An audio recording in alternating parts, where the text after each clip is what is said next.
ദൈവത്തിന് സ്തോത്രം. സങ്കീർത്തനങ്ങൾ 19. ആകാശം ദൈവത്തിന്റെ മഹത്വത്തെ വർണ്ണിക്കുന്നു.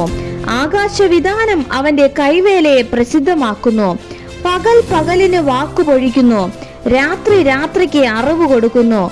ഭാഷണമില്ല, വാക്കുകളില്ല, ശബ്ദം കേൾക്കുവാനുമില്ല. ഭൂമിയിൽ എല്ലായിടവും അതിന്റെ അളവുനൂലും ഭൂതലത്തിന്റെ അറ്റത്തോളം അതിന്റെ വചനങ്ങളും ചെല്ലുന്നു. അവിടെ അവൻ സൂര്യനെ ഒരു കൂടാരം അടിച്ചിരിക്കുന്നു. അത് മണവറയിൽ നിന്ന് പുറപ്പെടുന്ന മണവാളന് തുല്യം. വീരനെ പോലെ തന്റെ ഓട്ടം ഓടുവാൻ സന്തോഷിക്കുന്നു.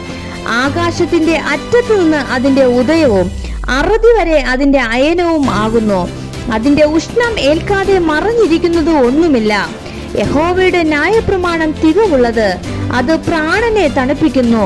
യഹോവയുടെ സാക്ഷ്യം വിശ്വാസ്യമാകുന്നു, അത് അല്പബുദ്ധിയെ ജ്ഞാനിയാക്കുന്നു. യഹോവയുടെ ആജ്ഞകൾ നേരുള്ളവ, അവ ഹൃദയത്തെ സന്തോഷിപ്പിക്കുന്നു.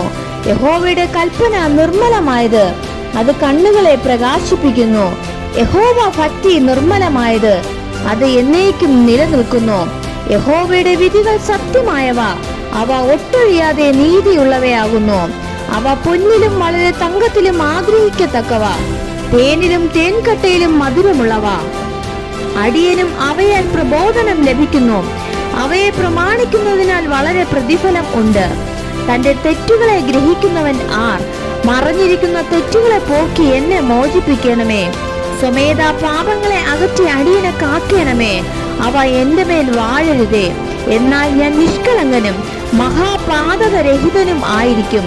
എന്റെ പാറയും എന്റെ വീണ്ടെടുപ്പുകാരനുമായ യഹോവേ, എന്റെ വായിലെ വാക്കുകളും എന്റെ ഹൃദയത്തിലെ ധ്യാനവും നിനക്ക് പ്രസാദമായിരിക്കുമാറാകട്ടെ.